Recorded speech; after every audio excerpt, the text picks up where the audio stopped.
Okay. So wonderful to have you, Guy. Really, really is. It's delighted to have you here. Okay, I would love to. Yesterday, I was hanging out with a friend, and she was saying to me, "Oh, it's going to take 2 years. My gut just it isn't right. Like it's suffering." And she was talking. She was kind of reaffirming this idea that her gut wasn't healthy. And I kind of said to her, like, "Is that true? Like, because sure, it was true in the past, but your gut is listening to you." And I just wondered in terms of people's beliefs and like living our beliefs. And you were just talking about limiting beliefs, but just wondered about like beliefs and the psychology because each moment, I believe, every 7 years, our body is completely reborn. And so many of the beliefs, oh, well, I'm just an X or I'm a Y or whatever it is, or my body doesn't perform this way, or I always get hay fever. Yet you hear of schizophrenic, people who are schizophrenic, that some of them are highly allergic, have celiac disease and allergic to orange juice, and then they become the other version of themselves and they're not allergic to anything. And the beliefs seem to be the foundational thing. So I'd love to open it up about limiting beliefs and Yeah, absolutely. Well, our beliefs are actually the result of our environment, our friends, our family, what we listen to and what we listen to unconsciously. Like, when you have the radio in the car and you're just humming along, there are words to those songs right there. We don't realize the power it has on on the programming by which we live, right? If you're like my daughter, I have a 12-year-old and she's a fanatic about Metallica. And we were talking about Taylor Swift the other Enter day. Sandman. Yeah. And she was saying, oh, I can't stand Taylor Swift. And I'm like, really? How come? She goes, she always talks about love and breakups. I'm like, okay, that's what most songs are about. What does Metallica talk about? And she's like, oh, they sing about like destruction and taking over the world and war. And I'm looking at my sweet little girl and I'm thinking, okay, this is very interesting subliminal programming that she's getting.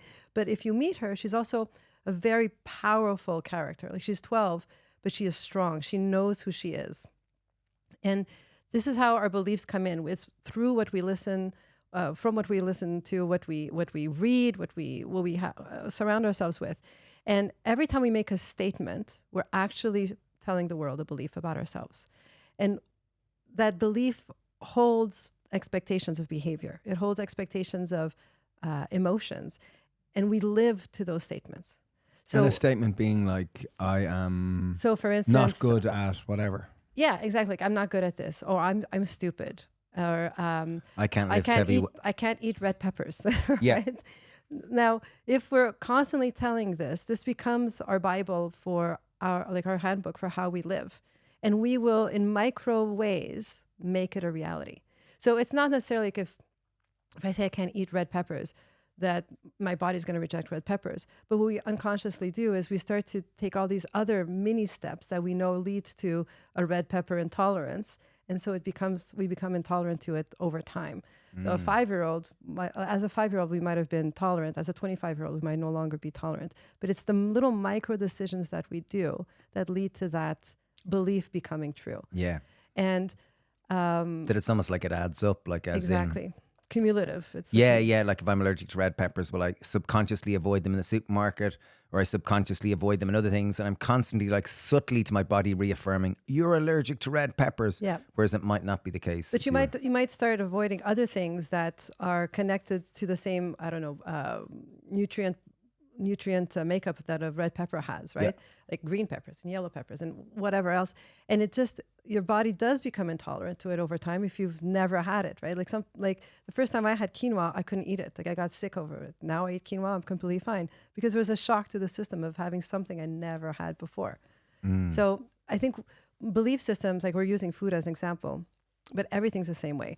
What we believe about love attracts the partner that inevitably will secure what we believe about love, right? You wouldn't, if I believe that respect and kindness is important, I wouldn't attract a partner who's mean and disrespectful because that's not in my frame of acceptability.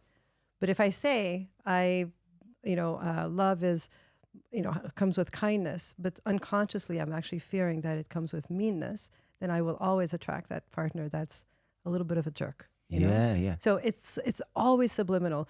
People will speak their beliefs out loud. Like kind of beliefs we'll often, not often, but generally, unless we become aware they're subconscious, they're something that we inherit or by conditional programming through society, our parents. Possibly. Yeah, it's our unconscious is made up. It's also an accumulation of little bits and pieces. So if I told you, You know what? Tall women are better than short women. If I Is just that told true? you, Sorry. you know, like if I just told you this one time, it would you say okay, yes or no, and you would like, you know, make up your mind in that moment. But if you disregarded it and then you went on for the next 10 years and you kept hearing little bits of information that maybe your mind is like, okay, maybe tall women are better than short women. They're not. I'm 5'2". But anyways, but if there was constantly these little bits of data, and every time you got that a little piece of data, you remembered on what I said to you, then you would slowly get programmed that maybe tall women are better than short women, and maybe you'd start dating taller women than what you have in the past, right? So this is how it works. It's these little teeny tiny bits of data that go unnoticed in the moment, but over the span of time become, you know, the hill we die on, basically. It's like the Buddha's quote: "Be careful of the actions, because the actions become habits, and habits become character." I think that was But the quote. ultimately, it comes back to, sorry, what you were like. I know you're a big proponent of actual free will in its most authentic self, because I think so many of us are conditioned by society, our expectations. Like, you know, the average person subconsciously is being programmed that you need, if you're financially free, if you own your own house, if you're married and have 2.1 kids and a Tesla car, you've made it. And subconsciously, a lot of us are living out that life. You know, we're trying to achieve these type of things. And I know you're a big proponent of becoming our own puppet master, like understanding these threads that are subtly manipulating us or subtly moving us in a direction. And they might be beliefs, they might not be beliefs, but ultimately how we can become more self-aware so that we're living from a place of alignment. We started one of Ireland's first juice bars back in about 2005 and literally have been juicing for over 30 years. It's one of the quickest way to rebuild your immune system and literally get the essence of any fruit and veg. It's something I do regularly to ensure that my kids are getting more fruit and veg and more high nutrient dense foods.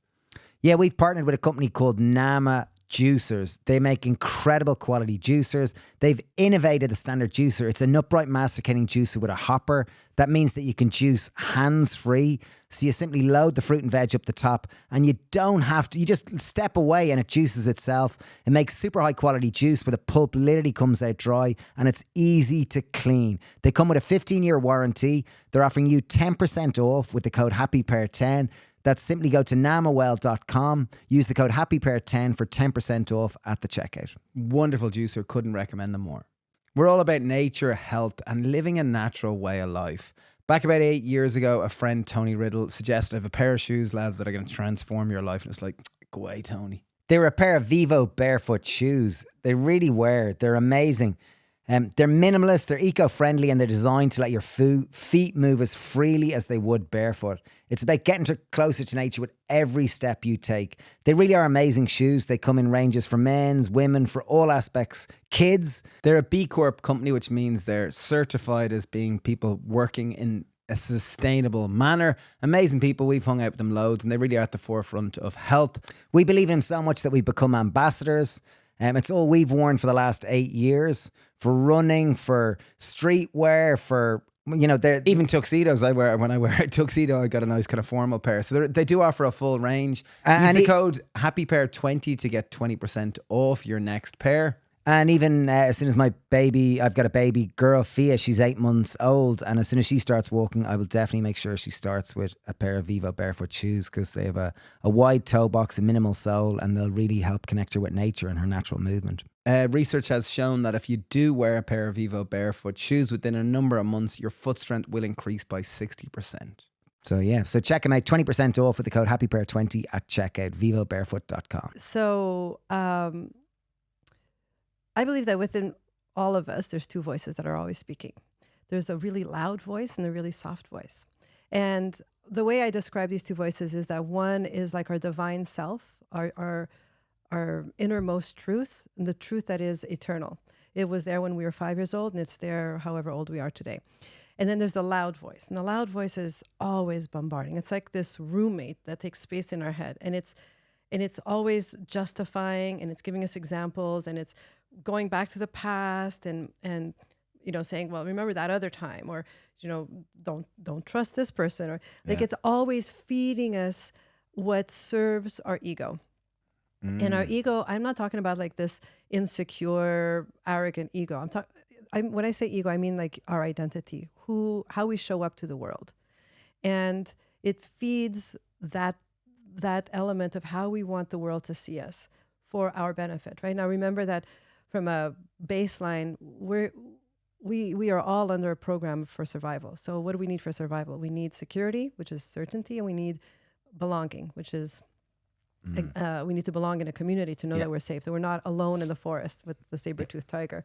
So our identity gives us that. It gives us the certainty that we're safe, and it gives us the belonging in our tribe or in our world. And that loud voice is always giving us what we have learned through life is necessary to say, think, or do in order to stay in that program. Our divine self, our innermost truth, might be saying something completely different. And it's the scary thing, but it's also that thing we know we have to do. We know that if we don't do it, we're going to regret it later. And what's fascinating is if you ask yourself the question, whatever it is that you're going through right now, like, should I go out on another date with this guy? Should I invest in this company? Should I, eat a burger, right? The little voice will give us our divine inner truth answer like this: yes, no, maybe, or not. I actually never says maybe, but I'll say yes, no, go for it. Like it's always 2, 3, 4 words, and it's black or white. The gremlin, the program, The loud voice. it's gonna stay on us, and it's going to stay on us until we follow its directive. And we basically have to learn to shut that voice down And to hear the quiet whispers. and start to trust the one inside of us. Because the one inside of us was there when we were 5. It was there before the world told us we were wrong, or too short, or too tall, or too fat, or too skinny, or not smart enough, too smart, too masculine, too feminine. Yeah. How does one, say someone listening, who's used to listen to the gremlin and is being steered by the gremlin, how does one start to move more towards hearing this inner voice, or the quiet whispers of the heart? Yeah, well, this is why... Because everyone listening can understand and empathize and go, yeah, okay, yeah, that makes sense. Like I've got my inner wisdom, my gut feeling, my heart, whatever words people might describe it, but most people are aware of that. My intuition. Yeah, my Yeah. intuition. And then there is that, oh, don't do that, or subconscious, there's that kind of Fear. fear, it's often fear-based, the loud voice. Yeah, so there's 2 answers I want to give there. One is gut instinct versus intuition. So we can come back to that in a second. Okay. The other one is park how that do home. you know how to listen to that quiet voice? Well, this is why it's so important to create space for ourselves, to have that moment in the day where we get to recenter, where I call it like vacuum time. So it's time where it might be 20 minutes, but where there's nothing external in our environment. So there's no music, there's no people, there's no TV, it's just us alone, breathing, and completely just breathing where we're feeling the entirety of our body. No So phone, reconnecting. no scrolling. No phone, but even like that what meditation you're saying is almost music. like contrary to modern day society. It Like is. so many of us, me included, finds it hard to create this vacuum space. Why a nap? Does a nap count? I said No. for 30 minutes. Naps are good to integrate what you've learned, but even like that meditation music that you can get with no words, music is very evocative, right? So it evokes emotions, and through emotions we have memories. So it's really completely vacuumed. So 10 minutes of complete silence where the only thing you're doing is breathing, and as you're breathing, go through your entire body and just see what pops up. Like our thoughts are automatic. They're automatic programming. They come through. We can't stop our thoughts. That first thought is our program. The second thought is our choice. So we let those program thoughts come through, and we don't give it any weight or any airtime. So let's say a thought comes through and says, "Oh, I'm gonna fail at that presentation." That's an automatic thought from programming. We just acknowledge it, we thank it, we let it go. We let another thought come through. And after those 10 minutes, we journal what came up. So we can start to understand what our program is, what our conditioning is. And what I mean by programming is like that conditioning that our environment gave us, like that we got in our lives, all the fear, the things that are against our value system that we do anyways, all the friction that we experience. These, even just 10 minutes is enough to start getting an understanding of what we've learned in life that does not actually serve us. But we have to write it down. If we just keep it in our head, it disappears or it becomes a concept. It's not so tangible. It's just sit in this vacuum space, so no stimulation, where you're just sitting with your thoughts and your intuition or your gut instinct or whatever, but you're sitting with oneself to try to hear the quiet whispers of the heart or the soul or whatever word you prefer to use, or divine voice. You're struggling with those words.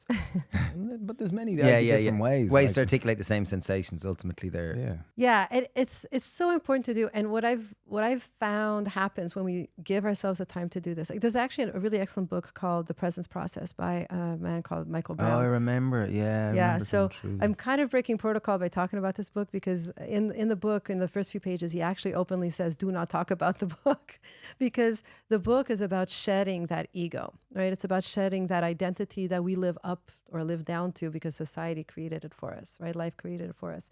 But the book is like it's a 10-week process.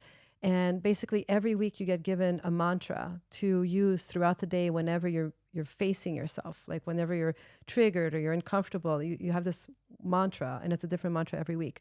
But then the protocol is 10 minutes in the morning and 10 minutes in the evening, first thing and last thing of the day. You just breathe. So it's like meditation. It could be a form of meditation, or just. But you breathe with, again, there's 6 breaths, and I can't remember exactly the words, but it's something like, I am here now in this. And you're supposed to focus on the breath and focus on the words. And what happens is, so it's 10 weeks, but most people don't make it past week 5. Yeah. Because what starts to happen is, as we become more aware of ourselves and we start to be more aware of the program that we're living down to, our world starts to fall apart. Like our 3D world, like our physical world around us starts to make it difficult for us to continue. So we get busy, we get sick, we get all sorts of different things that become external resistance. And we call it like, no, it's life is getting in the way. But actually it's our unconscious mind creating these breakdowns, because everything is energetic. So energetically, we're moving in one way, but our mind is inevitably resisting the change, because breaking down the synapses of our habits is a lot of physical work, and it has to create new ones. So it's going to, in those micro ways that we were talking about earlier with the limiting beliefs, in micro ways, we're going to create our own mess. We're going to create our own flu or disaster. And it's fascinating. I've done this book 3 times. Week 6 is as far as I've been able to get. Wow, and I do a lot of meditation. So I've given it to a couple of clients, and they're the same way. Like around week 4, week 5, like everything falls apart. It's quite a big book, because I remember getting it 15 years ago. Dennis Holly put me onto it. Okay. And I went through it, and I don't think I made it to the end of it anyway. But it was quite, like, there was a lot of words in it. There was it was quite a dense book. It wasn't it's about 300 pages, but I found the book, like the small first 2 writing chapters, or something. I just remember it being intimidating. It wasn't like lots of pictures. I found the first 2 chapters are like, it's not the kind of book you would read the way you would read, I don't know, your regular novel, right? Because it's very dense in information. And like the first 2 chapters, every sentence almost could be its own thesis. It's so well written. But when you get into it, but ultimately, what I'm understanding from this is that each of us have our ego ideology with how we think we should be living our lives to live up to what we perceive as other people's expectations or society's expectation. I need to be good, and I need to be successful, and I need to have a house and a partner and blah, blah, blah, blah, blah, blah, whatever it might be. Whereas the reality is that we're holding on to this identity. Most of us are holding. I'm protecting. I'm defending this person. Oh, I'm plant-based. No, I do not eat, or whatever it might be. There's this egoic ideology of who we are. Yet what you're talking about, what I'm understanding is there's this deeper little voice, which is much more authentic and much more, it comes from the origin of yourself. It's not based on external expectations or external programming. And it's more, as we start to reconnect to that, the challenge is that there's the letting go, that our external reality might crumble, and we've got to accept this, because ultimately, as one door closes, there's so much more opportunities, and there's the opportunity for these beautiful, joyous, reconnections with oneself that we can't even imagine. Well, it's like an iceberg, right? So what you see above the water is what we show the world. It's all the conditioning that we live down to, Yeah. right? It's the identity that we show up with. Like, oh, I'm supposed to be a kind person. Oh, I'm supposed to be a loving person. This is what love looks like. This, this is what leadership looks like. I don't say empathy no. looks like. I don't say no. Or whatever it is. And then below the water is the infinite possibilities of who we could be and what we can create in this world, in this life that we live, right? This one life that we get. You know how when you hold a glass of wine and you put it to the light, there's a little bar of glycerin at the very top. Do you know what I'm talking about? Like there's the space above the wine and then there's the wine below. But if you look at where the water meets the air or where the wine meets the air, there's like this, often a little see-through Is it like line, light? and it's glycerin, right? It tells you the content of alcohol in the wine. Wow. So the stronger the alcohol, the greater that bar of glycerin line glycerin. is. So that glycerin line is like our resistance. So, some of us have a thicker line of resistance than others. And the thicker the line of resistance, the harder it's going to be to trust that little voice inside. But when we do, the whole world opens up for us, right? All possibilities open up for us.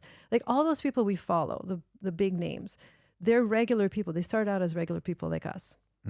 They just took a chance on themselves. Like I talk about genius as like, so what is genius in the dictionary is, someone who lives to their gifts fully. So you look at Einstein or Galileo. Like Galileo is, it's Da Vinci is a great example because, no, I think it was Galileo. So I've got, Yeah, we can assume it was one I of think it's these Galileo. legends. But Galileo was like seen as like a heretic because he did things that nobody else did. Like he could write in mirror image of itself, right? Like both hands in mirror image, like a, Wow. and he could, obviously he was a highly intelligent man and he challenged the church. So the church called him a heretic, but he was actually a genius. He didn't care about his physical well-being because he was aware that he had a bigger mission to do. Almost channeling. And so that line of resistance for him was very small, even though the reality of his world probably tried to make it very big for him. And probably for most of his life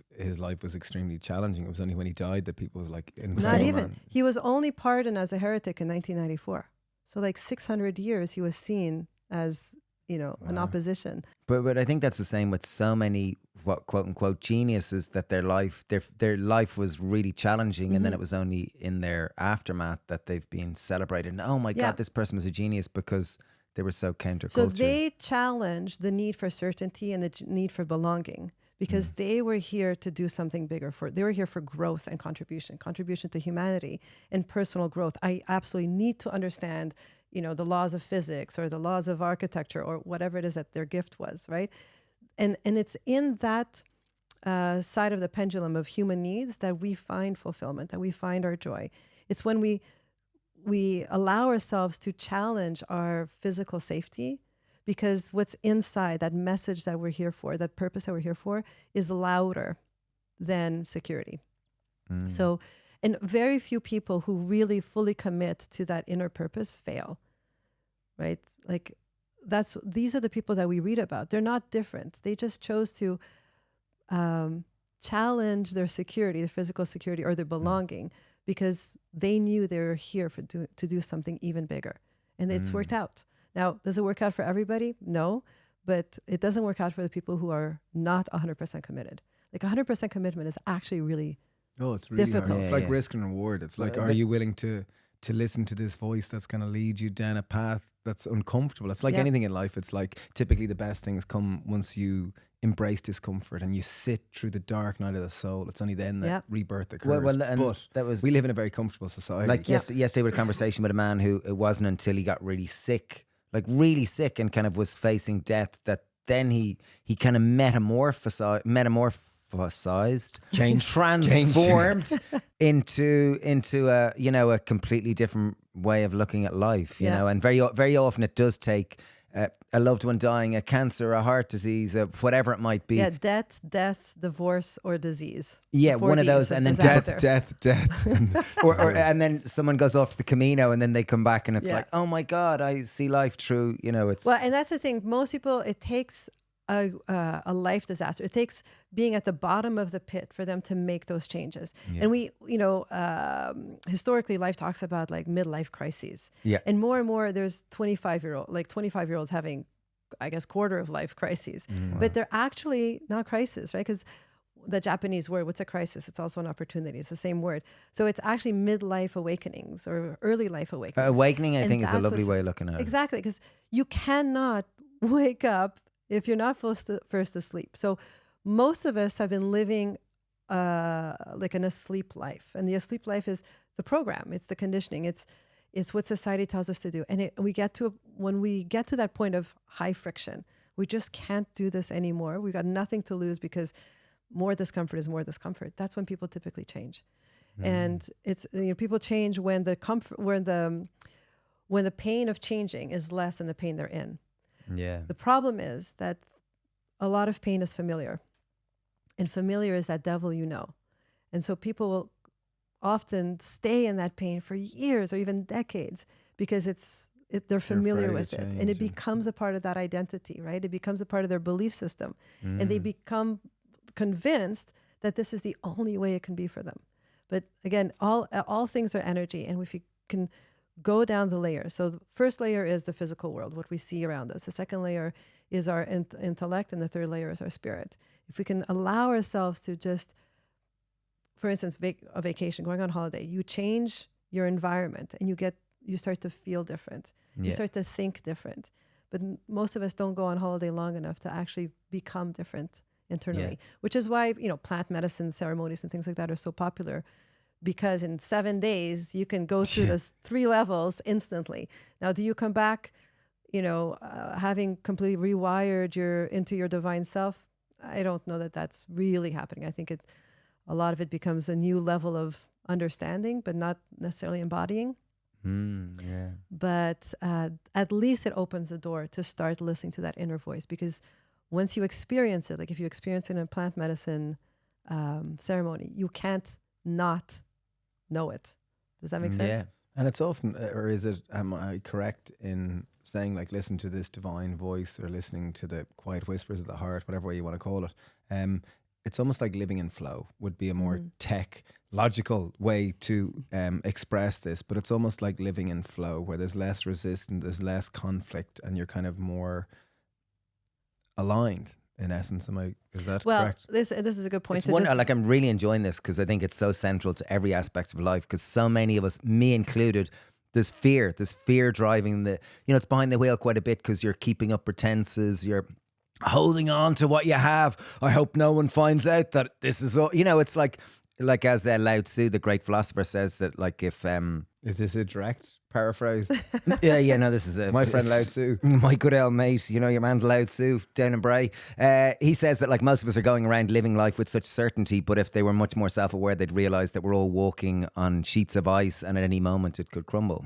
Right. So here's a question. When you drive your car, are you in control? Theoretically, you're behind the wheel, but there's too many external factors. It's done subconsciously anyway. You're driving while you're listening to something else, while you're looking at something. Well, you're chatting, and then you're reacting to the environment. So I don't know and who. you're I don't ultimately know. going, And who then is ultimately the you I? could go Who back is to the I that's who is driving? I and who is where do I start and where do I end? Right. So the thing is, like, control is an illusion, right? Yeah. 100%. We're never really 100% in control. We can't be. There's too many data points in our lives to be fully in control. So when you drive, you can decide to turn left, you can decide to turn right, you can decide to put the brake on or put the gas pedal on. But if you're crossing an intersection and a truck suddenly sideswipes you, you can't stop that truck. If you don't see this truck because you're listening to music or you're chatting with your kids in the back seat, you've got even less opportunity to react and turn right or put the brake on or accelerate or whatever, right? So people forget this. And I think the pandemic, for instance, was a really great awakening for so many people, because we were met with the fact that we are not in control. Pain. We are in charge, we are responsible, but we are not in control. Control is an illusion. So, you can see all these coaches, for instance, who are like results driven. And what do? They feed you a strategy to go from point A to point B. And either that strategy works or it doesn't. Maybe there's even a probability that it's more likely to work if you follow the strategy, but it denies the human experience in the results we have in our life, because you can be in charge of only what you can influence, and then the rest is up to all the other data points in life, right? 'Cause It's up to life the is weather relational. or whatever, like the boss or like, so, and that's what I think. So I've got probably, I don't know, 15, 20,000 hours of coaching behind me now, all sorts of people from all sorts of backgrounds. Right now I coach mostly entrepreneurs, and control is a thing for everybody. It doesn't matter where we are in life. Everybody wants to control so they can have the guarantee of a certain outcome. And all of that causes resistance in our body, and we can feel it, right? This is what stress is. Anxiety Even is. for anyone who's You not can, who's like- not watching this in the video, like your control is that tense, and your shoulders are tensing, your Yeah. hands are clenching, your forearms are tensing. Oh, I'm controlling, Yeah, and we like, can feel this in our bodies, which is another reason why that 10 minutes of vacuum space is so important, because we can feel the tension in our bodies. We can feel our shoulders like, curling in, or our thighs being tight, and our stomach not digesting because it's all like in knots, right? We can feel all of this resistance, and that resistance comes from the fact that we are trying to control our lives, our environment, and other people around us. When in fact, when you can just relax and just allow flow to come through, allow it's almost like letting go bigger of values. expectations in Yeah, one the sense. detachment. It's almost counterintuitive. Like, I remember when my wife was giving birth to our children, I remember, like, the key to, at least this is my limited interpretation of it, that if you wanted to have an easier childbirth, you had to relax into the pain. Whereas once you experience pain, naturally your body tightens up, and that's the natural response to it. But the more you can relax into it, the more it happens easier. And I think that's similar with life, is that when we experience hardship and comfort pain, we kind of tense up and get ready to hit it. Come on, I'm Whereas gonna get if we can through this. relax into it, we're much more likely to be taken where we're meant to be. Exactly. And the body remembers, right? So if you were met with something that had a negative outcome in the past, your body remembers that. Your mind, that gremlin remembers that. Your soul is like, yeah, but, it could be different this time. And we don't listen to that. We listen to the mind justifying and giving us examples, and we listen to our body that goes, ugh. And so we go into the next opportunity, which is a completely, unique opportunity, holding in all of these beliefs or these Bringing these expectations bags of from fear. the past. I got a bag of And fear here. Let's open it Exactly. up. And so we repeat the same thing. We might repeat it slightly nuanced, but it's the same thing. And so we're constantly in these cycles of repeating conflict, repeating friction, repeating stress. And it's, so the need to have that time every day, to bring ourselves back to center, to just give through breath work, allowing our body to decompress, allowing our mind to empty out, is so important for our flow, for our intuition to come through. And to bring back something I said earlier, the difference between gut instinct and intuition is where it's coming from. So our gut and our brains are connected, right, through the vagus nerve and everything. If your brain is always putting out the chemicals in relationship to your thoughts. So if you have a scary thought, it's going to put out adrenaline and cortisol. You have a loving thought, it's going to put out, dopamine and serotonin and all these, wonderful things, oxytocin and whatever. So it's always, if you have if you make a statement, that statement is a belief, it's going to put out whatever hormone is associated to that statement. It travels down our body, goes down to our gut then reacts to it, and it has its own brain, its own information to give to us. And so people, when they're like, my gut is telling me this, most of it is actually fear. Most of it is the adrenaline or the cortisol that's speaking through a gut instinct. Whereas intuition is very different. Intuition doesn't come from our gut. It comes, everybody's a little bit different. For me, it comes from my right ear. It's really bizarre, but Wow. it has its own The voice. right ear of wisdom. Yeah. It's like there's something on your right shoulder that's just whispering in it. So for me, it comes from my right ear. It has its own voice. It's a voice I recognize from when I was very little. And it's not a voice that ever has any negative impression of. There's no negative emotion. There's no worry. There's no fear of it. It just is. Yeah. And it's always speaking to a higher version. So it's always speaking to love or possibility or kindness. It's never speaking to fear or control or domination or any of that. Mine. Well, I think this is so important because, like as you said, each of us have our lives, and most of us are living out programs. Like all of us in this room included are living out programs that society has put on it, or that our parents have passed down, that we've inherited from various different things. And fear tends to be such a, we're embodiments of fear so much of the time. And it's fear of protecting our sense of self or who we are, or defending yourself, or fearfully trying to achieve the things that you think your parents might, or society tells you think you could. Whereas the more that we can, like what I'm understanding what you're saying is, it's more about becoming more at home within yourself and making peace with your truer essence of who you are, rather than constantly seeking external validation in the forms of materials or achievements or this type of thing, where it's about first and foremost aligning with yourself, and therefore the rest will follow after that. There's two ways that you kind of mentioned that we can lean into it more. One is being able to listen to our divine self or whatever, sitting in a vacuum space, and sitting in a vacuum space, so that you're sitting with no stimulation, just allowing breathing, stillness. Twice a day for 10 minutes. Am I allowed to talk about plant medicine? Yeah, go for it. Yeah, go for it. Yeah. All right. There's this. So I think I mentioned to you guys that I spent a lot of time in Mexico, in the Yucatan, and I spent a lot of time with Mayans. And I actually have a Mayan shaman who I'm an apprentice to, and he's teaching me the Mayan ways, the ancient ways of healing and health, and even psychology and just belief systems and everything. And it's such a beautiful, resistance-free way of life. And one of the things that I've done when in Mexico is something called sananga. Have you heard of sananga? No. So sananga is like this oil that's got all these healing herbs and everything. So the Mayans use it to heal things like cataracts and blurred vision and things like that.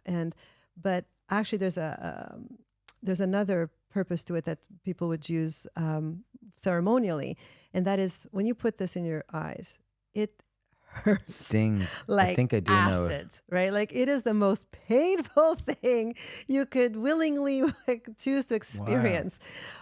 But the ceremony is all about love, and sananga is all about love. So it's given to you from love, and it's given to you to love. It's given to you to experience life, because what is life? Life is pain. There's pain in life. We can't avoid pain, but we can teach ourselves not to suffer, because suffer is our mind's version of pain. Like it's our mind's story around pain.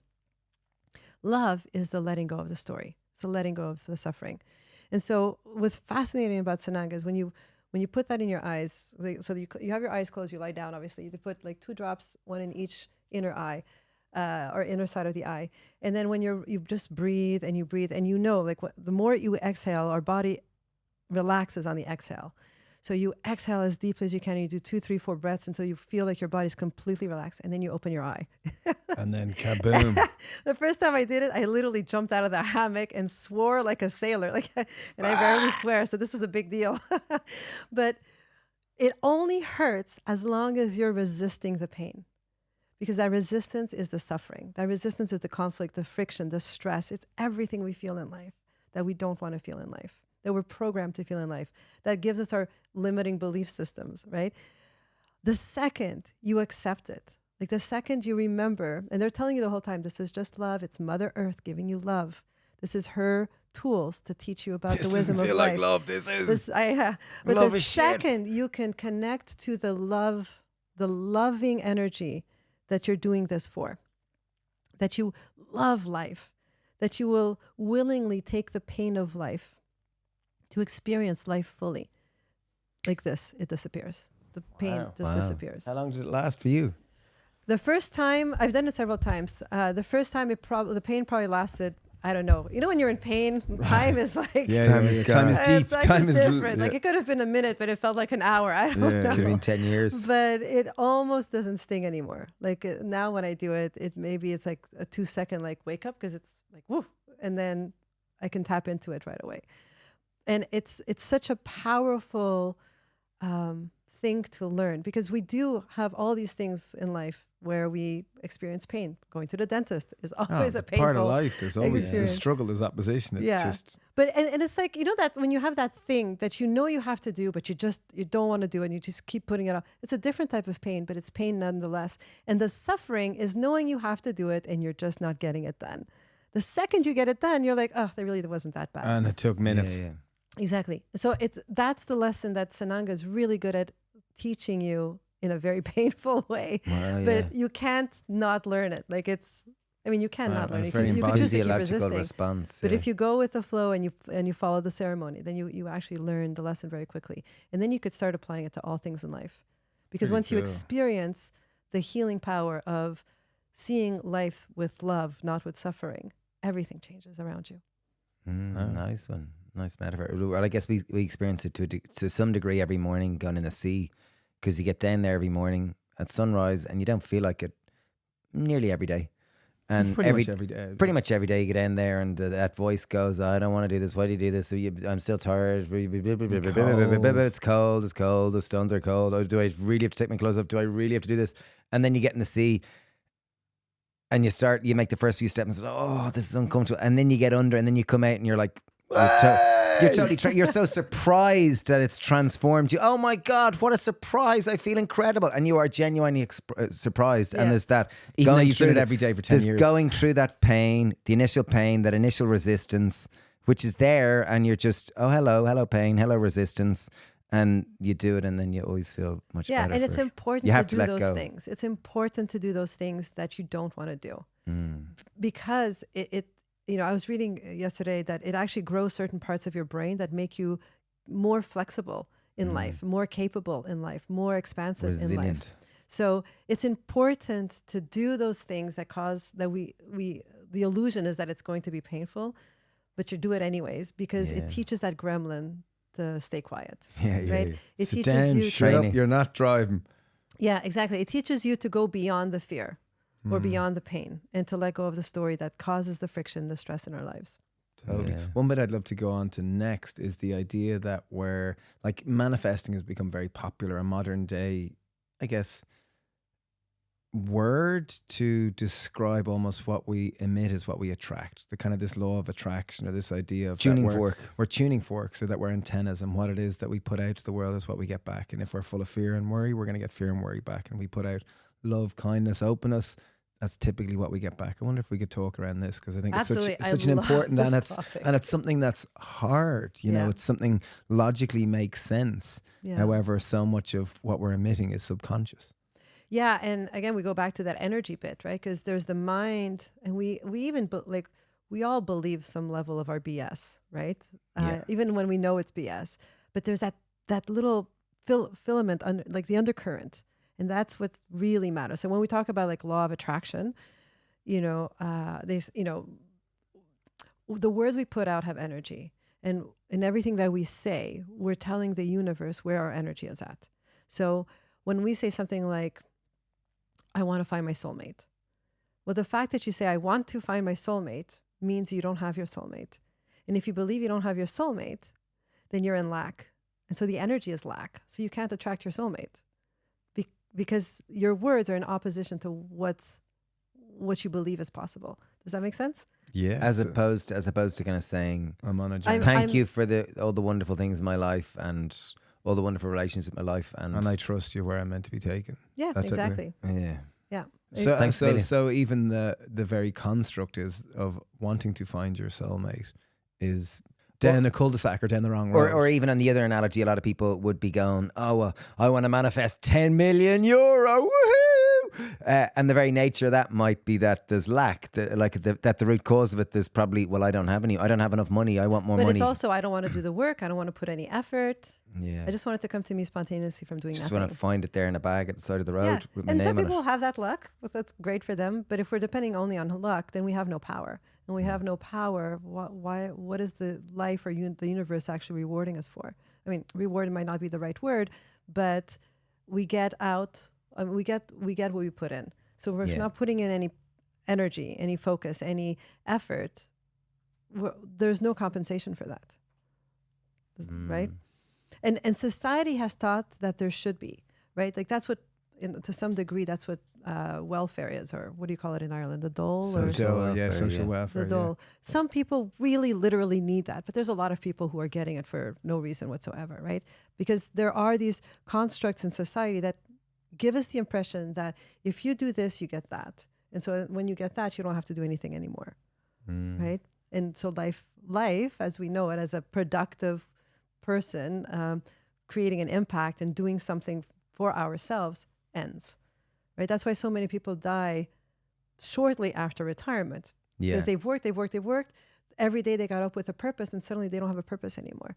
And they're just going to get money for free. Yeah, It doesn't well, work. like before this, I was up on the roof. We were taking the skylight out with my father-in-law, and he's 69. He's been a builder all his life since he was 14 years old. Left school at 12, and he says, "Well, I don't want to stop." He says, "If I stop, my body's just going to break down and fall to bits." He says, "Like I have to keep going. Like you have to keep giving me jobs. Like it's your responsibility. You have to keep me going." Like, and it's like, oh, great, brilliant. There's no You know, end to and job. he's so aware that his body, it's being used every day. He's so physically capable. And if he stops, he knows the joints and everything's going to start, you know, a bit like a car might seize up if you go away for 6 months. And, Exactly. I'm turning 50 this year, which is like the heck. But anyways, I only feel 21. I party like I'm 18. But anyways, I was talking to a friend of mine in Canada, and I think he's like 3 years older than me, so like 51 or something like that. He's a teacher, and he's been a teacher his whole life. And we were chatting the other day, and he was like saying, "Yeah, I'm 2 years away from retirement." I'm like, "What the heck are you talking about? I'm only getting started." Yeah. And I don't understand this inactiveness, because for me, life is about the impact we do, right? It's about every morning having a reason to get up and having something to do that is me out there in the world. And sometimes that's just snuggling my kids. Sometimes that's, I don't know, writing a blog. Sometimes it's going on a podcast. But there's always some part of my day that is about the reason why I'm here on earth right now. And I can't imagine not having that anymore. Now, I'm not saying that my friend who's retiring isn't going to have that anymore afterwards, but it's just the notion of retirement is, to me, it's like a pause. Like this life is ended. Now you're in the older years of life. You're in the just golden receiving, years. And I'm just like, receiving. You sit there and receive and whatnot.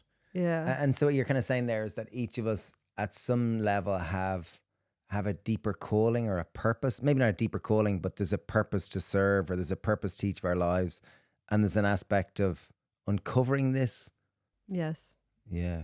I think, and is honestly, this like when honestly, you're working with people, is that where you'll kind of try to understand what is beyond the earning money to buy food and live in some Feel safe. building and maybe have a family, maybe not, you know. Yeah. So when I work, so my clients right now are mostly entrepreneurs. So they would already be quite proficient in making money, building businesses, you know, running the show. My clients typically, they come to me because they're going through a midlife or an early life awakening. And it's that we've done what society has told us to do. Why aren't we fulfilled yet? Why is there not more like deep-seated joy in my life? And that's where we work from. We work at understanding what their true values are, what their core belief systems are, how that relates to the actions or the activities that they do every day. What were they born to do? What is their purpose or their mission here in life? Beyond, business, because business is an instrument, right? It's a vehicle of access to more people, more money, more influence, right? Some of my clients are now really involved in politics to change policies around the health system or the nutrition system or the education system. Other ones are, putting together charities to help impoverished countries provide more for their women or their children. Like, everybody eventually finds a bigger calling. Now, I have the luck of working with people who have a lot of means at their disposal. So they can make impact at a world level, but everybody can at some level in their world, right? Parents are the best. Parenting is like the best school of leadership, right? So you're literally creating the next phase of human beings. So for some of us, while we're parents of minors, right, this is our calling. And this is where our effort and our attention should be, because what we give them expands. What we don't give them also creates. Right? We don't give them time. We don't give them love. We don't give them attention. That's going to manifest in their adulthood as something. Yeah. Now, we don't know if it's going to be positive or negative, but it's important to be in the moment right here and now and honor the phase we're in. So if you're at a phase where you don't have to work anymore and maybe you are in retirement, this is an absolutely good time to really find out what else is there, to go beyond. So you're still waking up with a purpose, but not just any purpose, your purpose. And if you are working and you don't have kids, this is a time to be looking into how do you make your career or your money-making activity something that's meaningful and impactful on a greater scale. And if you are parents, then it's how can you take this time to really be the best custodian of the next generation. Yeah, it makes sense. Like rather than like, you know, back 20 years ago or even 25 years ago when we studied business, that word entrepreneur was only just, it was a word which was used in business school a bit, but it wasn't a common word in the greater dialect. Whereas now a lot of people want to be entrepreneurs with the idea of making money, not necessarily about an impact, but it's about making money so society sees them as successful. And then there's financial, you know, having more financial means. Yet I think what I'm understanding what you're talking about is that, you know, rather than reaching that point and then having some existential crisis and then going, well, what's really important for me? Where are my values? How can I live more for my values? It's kind of everyone who's listening now is kind of going, well, each of us the opportunity to kind of listen to this quiet voice, to connect more with ourselves via, you know, time with ourselves, and to more that we can live in alignment with our values now. We might not need an existential crisis in X amount of time to wake us up to this. Exactly. And like one of the exercises I have my clients do at the beginning when we first start working together is to write, I call it the legacy letter. But, you know, if you're 25, maybe a legacy letter is a bit too much, right? So it's in 10 years. So it's 2024 right now. So by 2034, if this was the last decade you got to live, what must happen in this decade for it to be the best decade of your life? What must you do? What must you avoid? Who must you spend your time with? Who must you meet? What must you try even if you fail, which is a big one. That's right? a really nice one. What must you try? What emotions do you want to spend your time in? Because anxiety, stress, and rushing are those, because that's where a lot of us are spending a lot of our time, in rushing, you know, and they're fear-based emotions typically. Exactly. So, but if you write this letter, if you take the time, you write this letter, put It's it a away. great one. Come back 2 days later, you know, improve on it. I think there'd only be one thing that I'd write down. It's just be present. That's it. But it'd be But family and presence is important, but it's a process. So what would be the point of presence? Point of presence is just total acceptance and love. Like ultimately, love and acceptance are very similar. They're different lenses on the same thing. And I think ultimately being present, you're being in flow. And you're accepting the pain, you're accepting the challenges of life. But Guy is talking about, like, you know, rather than that sounds like a great intention. But that's the intention. That's to me, that's the root of everything. It is, but that's the point of the letter, is so that you can be more present, because presence is the process to making all of that, let's call it a bucket list, happen. Because most people are not present, and they're on the rat wheel or whatever, the hamster wheel, right? Yeah. And we talked about alignment shortly before we started recording, right? But there's 3 levels. There's congruence, integrity, and alignment. So, and by my definition, this is my definition, but congruence is I do what I say. And so many people are doing what they say, but they're saying the wrong thing. Yeah. Because they're believing the wrong thing. Or they're doing against their will because they said they would. You know, like, oh, they're being nice, they're not being kind, right? They're giving of themselves to someone else when it's sucking them dry, right? So they're congruent, but it's not positive. Then there's integrity. And integrity is I'm doing who I say, you know, who I am. But who you are today is a result of all your past. So it's all the good and all the bad, right? All the fear and the limitations and everything, but it's also the good that you've learned in life. That's integrity. And then there's alignment. And the point of the legacy letter is to call you up to your alignment. And alignment is I do who I want to become. Because we're ever evolving creatures. But as humans, we're also competitive. We also need achievement. Right? We need to know that there's, at the end of the day, it was a day worth living. And that's the legacy letter. That's what it's about. It's about bringing awareness to the emotions, the people, the things, the adventures, the learning, even the fails that we're willing to have, the failures that we're willing to have, and living up to that, being in alignment with who we need to become over the next 10 years. So we're not going backwards or remaining, 50-year-old immature children, right? Which a lot of people are. There's a lot of adults who are walking around like bratty teenagers. Yeah, well, I certainly see friends who are trying to date, whether it's a man or a woman or whatever, and they'll often say, there's so many immature, I just want to meet a grown-up, grown-up that's mature and responsible. And it's like, yeah, like that can be That difficult would be depending on... popular dating app, right? Yeah. Like Responsible dating site. Yeah, I don't know. Emotional maturity only. Most men typically are led by their eyes, whereas most women are typically led by their emotions. I want to feel safe. I want to feel or hard or whatnot. Yeah, but women believe what they hear, which is why men lie, and men believe what they see, which is why women get all dolled up, right?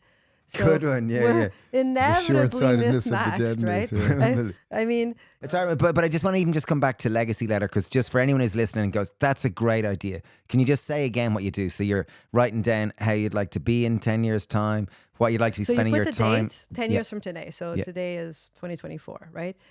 2034. And you're writing backwards. So you're writing a letter about the last 10 years and why it was the best 10 years of your life. So in the last 10 years, this past decade was the most incredible, amazing, thought-provoking, educational, growth-minded decade that I would love to do all over again, because I met the most amazing people. And but you want to go into detail. You don't want to put concepts. I met the most amazing people. You can start there, but that's a concept. Like whom? Yeah. Like I did everything I could to, be on Oprah Winfrey's show, to be on Tony Robbins' stage. And again, it's like, or it could be, or to coach my kids' football team. It doesn't necessarily need to be externally grandiose things. Of course not. But put some grandiose things there also, just because it's good to challenge yourself. It's pen and a paper. Yeah. and remember the little things as well. Like my grandmother was the most amazing example of the feminine matriarch that I think I will ever meet in life. And for me, she's like a guide or a model to represent. And in my legacy letter, I have be more like grandma. Remember grandma's elegance. Show grandma's elegance when you have guests over, or show grandma's grace when things are not the way you want them to be. Or so, like, even these little things, to constantly be, the legacy letter should be pushing you to a new model of life, a new way of being, a new sense of self, but something greater than what is today. It's nice. I remember back, we were 22 years of age, and we were in West Virginia, and you were in, what was it called? School for Designing Society in Patch Adams. Do you remember that movie, Patch Adams? You were in Gesundheit, which was his place. And I'd hitchhiked all the way from Panama all the way up to West Virginia to meet you there. And there was an exercise there where we had to write a letter to ourselves. And I wrote a letter and posted it back home to Ireland to be opened in 10 years' time in pen and paper. And I found it there recently, and it was like all these type of things. How much carrot juice are you drinking? How much are you using a bicycle instead of a car? And it was very interesting to read it. I must go dig it out. But it was written so that's 20 something years ago. It was a little time capsule. It was a little time capsule of what was important to me in that moment, what I thought was important. What would you say? There's this, not a cynic that comes up in me, but what comes up in me is that, this is Daisy who's sitting on my lap barking a little bit because someone dropped something off. Daisy's a dog. Daisy's a dog, by the way. Yeah, it's not. But there's not a cynic, but there's something that comes up in me, which is, as Dave said earlier, we used to, in our 20s, we used to always write these big long lists of what achievements we wanted to achieve. And I got fed up with them after a while. Because they create that stress and anxiety and that rushing. They were coming from a point of a lack. Mm-hmm. So in recent years, I literally would write down one thing, which would be meditate more. And that was it. How you doing in that? Pretty shit at it, but hey, we must have something to strive towards. But can I just finish? But what would come up with me with this legacy letter is that, like, I don't really want to put all these extrinsic things that it's like that I want to do or achieve or become. It's more like it's the internal landscape that's much more important to me. That it's like ultimately the only thing that I want is total presence. Mm-hmm. So I don't know how do I bridge these two. But that's not necessarily true, because you do want to have a very good relationship with your children. You do Absolutely. want to have a good relationship with your wife. You probably do want to travel. You probably want to create and express yourself and all these type of things from a point of presence. But also, I trust that life is going to take me where I'm meant to be. And when I'm totally present with it, sure, what an adventure. I know myself, when I get out of my own way, I'm taken to God knows where. And it's like, I don't want to limit it. I want life just to take me where I'm to be, like a leaf that falls from a tree. The leaf is, Forrest I Gump. want to go over there. I want to go over there. The leaf just falls and it's taken where it's meant to be. And that's kind but of you've more done the way. a lot of work, right? You're very mindful of what you eat, how you spend your time, meditating when you do it. So you've already done a lot of work. Most people haven't, and so there's all different ways of doing this. People do vision boards. Personally, vision boards don't work for me because it's literally a picture on the wall of everything I don't yet have, and that to me causes pain. Right? The legacy letter is not about the external achievements, but rather the experience of life. So it's not I want to make $10 million in the next 10 years. It's I want to create more. I want to challenge myself to create more wealth. It's the journey. It's not the having. Does that make sense? So it's again, why do I want to create more wealth? Because I can have more influence. Because the challenge of creating more wealth means that I'm going to have to learn new things and meet new people. Well, who do I want to meet? Because who do I want my mentors to be? If I could, wave a magic wand and choose them. So it's not about creating more anxiety or more. And the thing about this legacy letter also is that we have to be very conscious of what we're writing, that we're not writing something that society taught us we need, but actually that's something from within us. And it's a letter of presence with ourselves. So that's why you do it, you write it all out like, verbal vomit first. You pause it, you go away for 2-3 days, you come back, and it should be a slow process. Give it And time. every time you reread it, there should be, typically there will be things that pop up. I'm like, oh, actually, I don't really want that. That's what I saw somebody else has, and I thought it looked cool, so it's not mine, You want to climb Mount Everest, or, whatever it might be, those stupid things. Yeah, might be exactly. down there. Like, I'd love to climb Mount Everest in theory, but do I want to go through all the time and training and the commitment. fear of death? Nope. And Not put my interested. Put my through. family through it. Right, exactly. When I really consider it, no, it's not something I But want. I'd quite need like on to my- go on a hike with my family. That sounds great. Exactly, go to Carrington Hill or something, right? Yeah. But so it's supposed to be an exercise of just absolute self-awareness and presence to really identify when it comes down to it, what does matter to me in my life, and in a moment of presence, eliminate the fear, eliminate the having, because it's always about the journey. And too many people are focused on the having. Like, I want the big McMansion. Why do you want the big McMansion? What will that give you once you have it? How will you feel about yourself? Grateful and satisfied. Who do you have to I'll feel become better to than have the others. McMansion? Because most people, once they do the journey, they realize, actually, I don't really need this thing. No, and suddenly they're like, oh, sure, I have it all anyway. Yeah. I've I have always a had house, it all. I have shelter, I have food, and I have a family. How incredible. Like, what a wonderful life it is. Yeah, the journey, the legacy letter is about the journey of life, the experience of life, not the having of life. But sometimes we need the haves as evidence that we've gone through the journey, as a point, like a milestone or a flag on our journey to say, okay, you've grown this much, right? You've learned this much, because that's what I set out to do, right? Like, Great idea. I think it's lovely. It's probably a lovely exercise to reflect Yeah, on. it'd be I'll fun. definitely try it. I'll definitely do it. I'll do it. Yeah. Yeah. And if I go to But the toilet quickly, I'm just... Yeah, have a great time. Yeah, fantastic time. Okay, one thing I'd love to talk about there is, I know you talked about mentors, and you said Oprah Winfrey, your work with Tony Robbins, and I know you have worked with Tony Robbins as a coach. Could you tell us about that? Because I'm sure some people listening know who Tony Robbins is and other people don't. Yeah. So it was the very best experience I could possibly ever have as a coach, because you're in the machine, right? So they give you clients, and then for anyone who's listening, who is Tony Robbins? so Tony Don't know. Robbins, I mean, He's Mr. Motivator. He's like, yeah, he's probably the coach in human history who's had the biggest impact in personal development.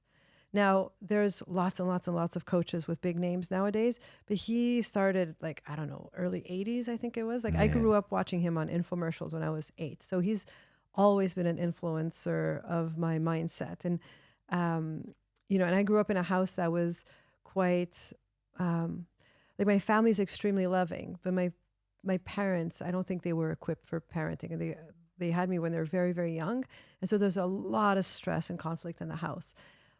But Tony Robbins on a Friday night at 8 p.m.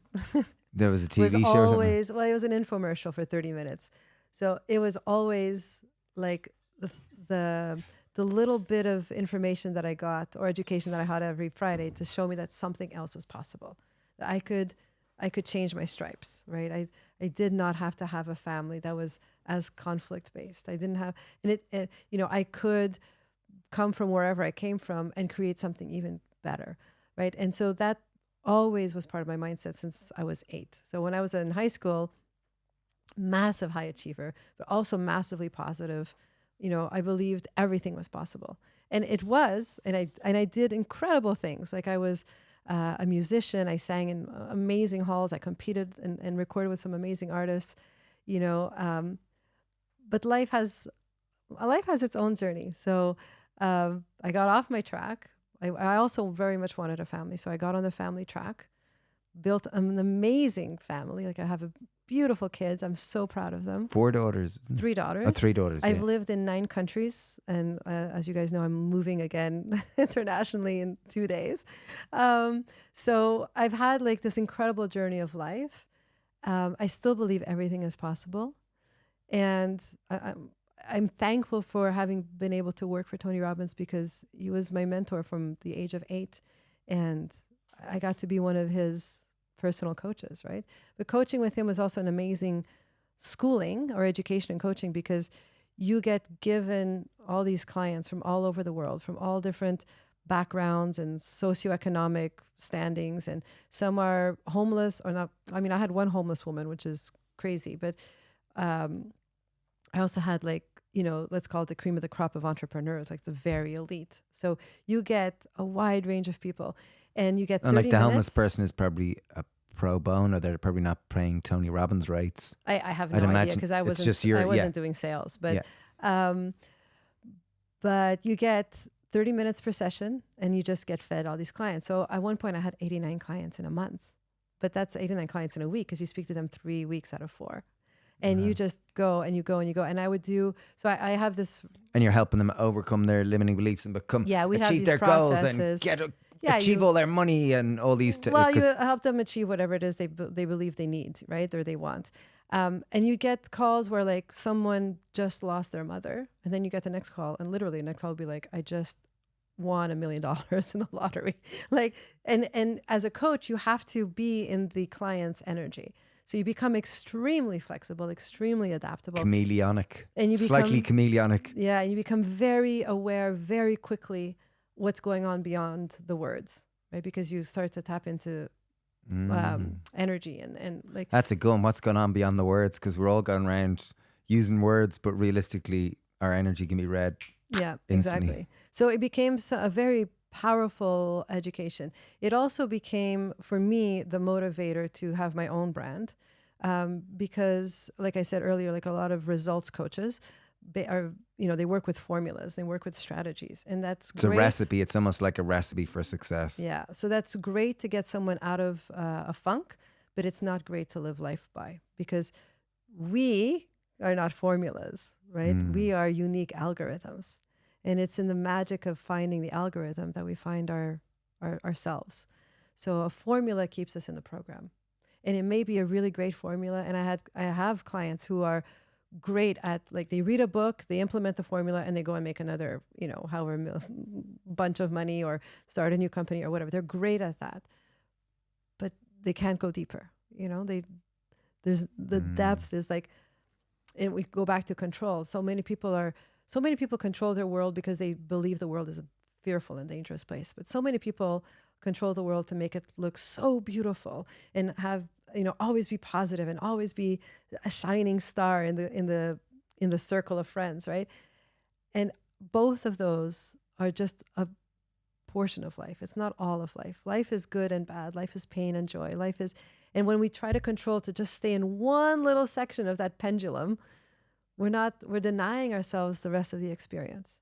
And the more we deny ourselves the rest of the experience, like the more we're unwilling to go into pain if we're always having to be on the positive, or the more we're willing to not try for the positive because we're so convinced it's the pain, then it's just as much friction in the body, because it's still not good, right? Our unconscious mind still knows that something could happen and blow us out. Does that make sense? Yeah, kind of, yeah. More being rigid in one particular way, whereas life is multifaceted. There was when you were talking there, did you ever read the book The Surrender Experiment? I love that Yeah, book. that's one of our favorite books. Oh, Like, it's such a good Yeah. metaphor. It's such a good story of just keep letting go, keep letting go, keep letting go. And that's even why when amongst I hear other the legacy letter, that's kind of where I want to be. I want to just like, let Take go, me where I'm melt to go. away. But ultimately, that comes back to what we first started talking about: how you can let go of this egoic idea of who you think you are, or who you think you need to be. who you think you need to be to kind of to hold on to life, and ultimately become much more fluid and much more soft and much more in flow with life, where your idea of who you need to be is kind of, it's not separate to life. You're just flowing with. But your leaf in the wind. the surrender experiment, I mean, surrender is a fascinating word, because I think that's also like the law of attraction, very misunderstood. Surrender doesn't mean giving up. Yeah. It doesn't mean not caring, right? Surrender means I give in. I give in fully to what's happening. So someone is offering you an opportunity. If you say yes, it's 100% yes. It's not like, yeah, okay, but you're dipping your toe in the water and seeing maybe is there a back door to get out of it, right? That's not surrendering. That's testing, or that's trying. And as Yoda says, do or do not, but don't try. There is no try, right? Like surrender is fully committing 100%, going all in. But from a place of yin, not a place of yang. From a place of being all in, not a place of doing all in, right? Yeah. Well, now we're back to being versus do, because it's ultimately like we live in an external world where we're going around trying to prove ourselves to others and look good and collect kind of fancy things. Yet ultimately, on this human experience, the more in alignment, the more integral we are, the more we're living our life from that point of view, as opposed to look at all the shiny things I've collected and look how great I am. Just tell me I'm great. Tell me I'm great. Whereas the more we can live from that place of I know I'm enough. I don't necessarily need all these medals or these cars or houses or jobs. Like there's or that whatever. story. I can't remember how it goes exactly, but it's something like this entrepreneur goes to an island and he meets this fisherman. Yeah, right? You know that story, right? But maybe just go off the highlights, because anyone listening, I'm sure lots of people have heard it, but some haven't. Yeah. Whereas, so the fisherman is just like, so the entrepreneur is like, oh, how's the fishing today? It's like, yeah, I finished 3 hours ago. It's like, what do you mean? It's like, yeah, it was a really good day of fishing. I only fished for 2 hours and I spend the rest of the day with my wife. And the fisherman's like, or the entrepreneur says, but you could fish more. And why would I fish more? Well, because then you could buy more boats. And why would I want more boats? Because then you could have more wealth. And why would I want more wealth? So that you can sit back and relax and enjoy time with your wife, right? And the irony of life is we think we need to do more. But actually, when you spend more time being with yourself, taking those 10 minutes every morning or every afternoon or whatever it is to be with yourself, just being more present with yourself, being more in awareness of what actually matters, what this journey is all about for you specifically, what brings joy, what brings fulfillment, what your purpose is, you actually end up doing less. And you having do less, more. but have Such more. an important message. You have more internally. But you're doing less exactly to have a greater impact, because what you do with deliberation or with clarity and with clear intention, as opposed to everywhere quick. I don't want to fucking miss anything. With alignment, when you're being more in alignment with yourself, you do less noise. You only do what matters. So you're less productive, but you're more efficient. And final one for anyone who's listening and kind of go, this sounds amazing. We both want this fundamentally. Like everyone wants this, more living like this. Like how do we kind of not have to wait for some catastrophe to happen for us to be brave enough? Like it's easy enough when you're lying. The best view of heaven is from hell, because you're lying on your back and you can see heaven, like that metaphor or whatever. And how do we not have to go to hell to where our whole world falls apart before we kind of go, well, fuck it, I've got nothing to lose. Now I'm just going to be authentically myself. And I You know, don't give a shit. And how do we get to do this before, like preempt it before we might have to have a midlife crisis or a divorce or a death or a or quarter life crisis or whatever. or Yeah. whatever it might be? That's the So, $1 million It's a question. great question. And most people, I mean, I have yet to meet anybody who would say that their life is perfect. They might say it, but then when you scratch a little bit beneath the surface, it really isn't perfect. Yeah. So when you start coaching with a new coach, one of the first exercises almost every coach will have you do is what's called the wheel of life. Yeah. And so in my wheel of life, there's actually 14 parts.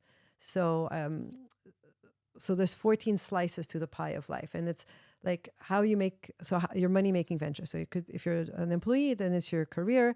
If you're an entrepreneur, then it's your businesses, right? So your money making venture, your intimate partnership, so your romantic partnership, your parenting, your parenthood if you're a parent, your social experience, so friends, So and friends things, and adventures and fun. So am I going on trips that are am I dancing? Yeah, Am I exactly. whatever it might be? personal growth? So that might be education, your physical health, your mental, emotional health, your, I call it sexuality, but your sexuality in this case is really your comfort with your inner intimate self. Like how comfortable are you being with yourself? Like a lot of people can't be silent. They can't be still. Right. So therefore they can't be with their partner intimately fully. They can't give themselves fully because there's that discomfort within. Right. So there's 14 categories, and you on a scale of 1 to 10, rank yourself with how satisfied you are with that part of your life. Mm. So they say mastery is having mastered 7 parts of your life. So it's 7 tens out of Wow. the. So it's getting to 70% rather than 100%. It's not Yeah. like that someone has to get 10. I'm 10 in everything. Yeah. So you want to, and when you're ranking, it's not where should you be according to society. Like we don't all need $10 million in the bank. For most of us, 70,000 a year is sufficient to have a really good life. Yeah. So, but on your scale, what would make you feel like you're at a 10 out of 10 for your life right now? Because it'll change. Like if once you get, like let's say it's 100,000, if you get to 100,000 this year, next year you'll want 200,000. So the 10 out of 10 will change. But for right here, right now, you rank on your level of satisfaction according to your model of the world, your modus operandi. And then you look at your scores and you pick the area that you feel will have the biggest impact by improving on it. And you start there. It's a good And one, you start yeah. to think, what's So working wheel of here? life. Yeah. So what works in this section of my life? So what's working? So why did I score it a 5 out of 10, not a 3 out of 10, right? So what's working? So you're aware of what to keep on, or what to accelerate, improve, grow. What must I stop? And this is a funny question, because when my clients do this, and let's say parenthood, or not parenthood, but the partnership is the area they want to work on. They know that the partnership could be better. As in romantic partnership. As in romantic Yeah. partnership. So they might score 3 and they go, what's working? Well, I have a wife. Okay, great. Yeah. What needs to stop? My wife needs to stop nagging me. Oh, yeah. Okay, that is not how the answer to this question is No supposed to go. responsibility there.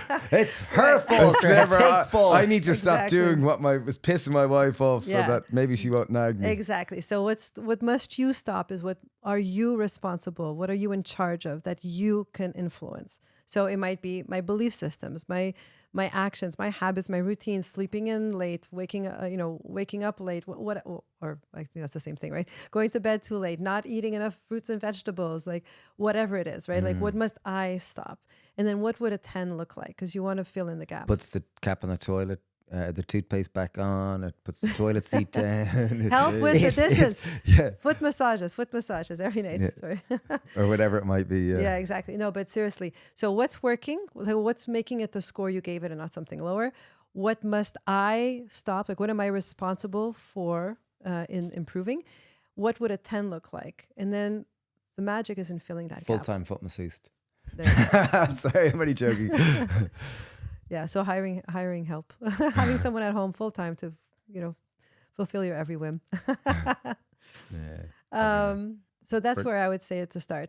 And if you're... It's a very good one, the Wheel of Life. Wheel of Life, people can find it online and go through it and work out where there's the biggest opportunity for improvement. Yeah, and if you're unsure how to fill the gap, like how to go from a 4 to a 10, that's where starting with the 10 minutes of presence in the vacuum Yeah. presence becomes really essential. because you might go in with an intentional question, like ask, how can I improve my love life? And then see what comes up in the 10 minutes. Like, see what are those thoughts that are coming through that you can let go of because you know they're not going to take you anywhere good. See what kind of thoughts are coming through that you know are really about you being right, or you looking a certain way. And then once you've emptied those out, you'll hear that inner voice come through. And you kind of said as part of that vacuum exercise, maybe spend 10 minutes, as you said, with a question, and then maybe journal after for 10 minutes. And what came through. That's the kind of the diarrhea type, the written diarrhea, as in you're just dumping out blah, blah, blah, blah, blah, blah, all the thoughts that came in. You're almost like vomiting it out. Exactly. Like Tony Robbins says, when you're in your head, you're dead. And when you're in your head, you're dead. And we know this, right? Like when we have a thought, it becomes a concept, and that concept goes around in circles and circulates and over and over and over again. And then before we know it, this tiny little thing becomes this giant mountain. Yeah. Right? That tiny little data point becomes a limiting belief. Well, it's a good one. When you're in your head, you're dead. So, but if you write it out, it's like toxins. Once you vomit them out, they're not in anymore, right? It's like a fart. It doesn't hurt. Yeah. If you hold it in, it's going to hurt. If you let it go, it's not pleasant for a couple of minutes, but then it's okay. Then it's okay. It's out. That's a very unsexy thing to say. No, but there's the average person has 13 farts a day, and supposedly I heard, now this has got zero validation, scientific validation, people burn 67 calories per fart. Last week that was 57. I was 57 last week. Well, as I said, there's no scientific backing other than but it's kind of fun. It makes people laugh when you say it. Yeah. Well, but how much do you have to run to do the same? Like, eat more beans. Well, they say that the average person, what I was reading, the average person believes that they burn 4 times the amount of calories from exercise than they actually do. Oh, wow. Yeah. I always find when you're on that Stairmaster or whatever, and they're counting the 15 calories, you're like, gosh, it takes a long time to get to nothing. Yeah, we were away last week and we did workouts with these like He-Men. They were like superhero people, and it was like a hit session, and one of them was to burn 15 calories in a Stairmaster or something. I was like, oh my God, that's 15 calories. That's a lot of physical exertion just to burn 15 calories, which is like less than a banana. More fun. Yeah. There you go. Yeah. Well, consensual, obviously, with someone. Yeah. Anyways, it's worth saying just in case. But that wheel of life is a great place to start. The second thing is the vacuum time, what I call vacuum time. And then to just believe, like just start believing. Give yourself the space to start trusting your inner voice by having faith, which is believing before the evidence. So I have this formula, and it is a formula, but I think it works no matter what. It's the C formula, right? So you first have to show up with courage. And that means taking the actions that don't feel right, but are good for you. So first show up with courage, and you show up with courage consistently. And that'll create confidence. And confidence is, okay, I've done this before, I can do it again. But if you show up with courage consistently, confidently, then you eventually have certainty. And certainty is no matter what we're facing with, we can handle it. And certainty, people talk about, I want more confidence, but actually what they want is more certainty in life. But then I wonder, would that kind of start nudging you towards control again? Well, and this is the thing. It's inner certainty about who we are and how we can handle the elements. It's not certainty that my house is always going to be there, my partner is always going to be there, my job is always going to be there, right? Not external certainty, but internal certainty, which, going back full circle, is for those who had done any kind of personal development work beforehand, or who did it during lockdown. That was the great gift of lockdown, is to learn inner certainty versus dependability on the external circumstances. Because we lost everything for 2 years, pretty much. We had a great time. Anyway. This has been glorious. It really, really has. You've got all sorts of free resources. I know in your Instagram bio, there's lots of there's loads of things which, if anyone's listening, can click on. That's Gaia Ferreira on Instagram. So as of today, we are rebranding. So those free resources are offline for a little bit, just because we're moving platforms and things like that. But my Instagram is at Gaia Ferreira Titans, because I create Titans. And just a quick little thing. What we talked about today was we started talking about unlimiting beliefs, which is the unconscious mind. When I work with people, we start there. We get clear on a few that are major showstoppers for them to bring them to neutrality. And neutral means awareness, which means from awareness, you can create free will. Free will then is like, what do I do if I don't have the program? Well, that's where we work with the head, the heart, the spirit, The the legacy. body, the behavior, and the communication, which is our legacy. And I call that the total intelligence program. So Titans for me are people who are using their total intelligence to achieve nirvana, which is bliss or joy. Sounds So great. Gaia Ferreira Titans is Instagram, Gaia Ferreira on LinkedIn. So Gaia Ferreira or Gaia Ferreira on all, Gaia Ferreira or Gaia Ferreira Titans are my handles on all social media platforms. And if you go to the website, GaiaFerreira.com, right now you can read everything. You just can't download the free resources because they're moving platforms. But I don't know how soon this is going to be aired. So, it could be, so maybe Don't by know the time either. this airs, it'll all be fixed. Probably will be Awesome. amongst your main. So we have there's a 7-day or 7-part free e-course on igniting your total intelligence. So this is how to recognize your unconscious mind, how to move into better thinking, which is your mind, better feelings, which is your heart, better sensing, which is your spirit, your soul, better doing, which is your body, better adapting, which is behavior, and better communication, which is your language. So that's a free, it's like 3 minutes a day for 7 days. It's a really short course, but extremely intense. There's worksheets and everything. There's a meditation. You can download that. There's an ebook on creating a legacy that sets your soul on fire. So it's got loads of Lovely. questions to ask yourself. And then it has a list of 35 routines that all high performers will do. Now, they don't do all 35 routines, but you pick your top 3 from the list. And it has loads of support and books you can read if you want to dive deeper into any one of those routines, or TEDx's that you can watch or whatever. There's a quiz. And the quiz is about figuring out what your number one hindrance to your success as a leader is. And we're all leaders. If we have anyone's ear, children, employees, coworkers, whomever, then we are leaders. So how are we holding our impact back? So it's a 7-step or a 7-question quiz. It's free as well. That you can still do. It's called the Leader Meter. So leadermeter.online. You can do that anytime. And is there anything else? There's probably loads of other resources, but those are my top there's 3. loads. Yeah, of you Gaia find all Ferreira those. or Those Gaia sound Ferreira really type. helpful. Brilliant. I really enjoyed this conversation. It was Yeah. great reminder, you. great reflection, and Be brave. reminder to do less, to do more. Be more, do less. Yeah, exactly. Beautiful. Yeah, wonderful. Thanks a million. Thank you.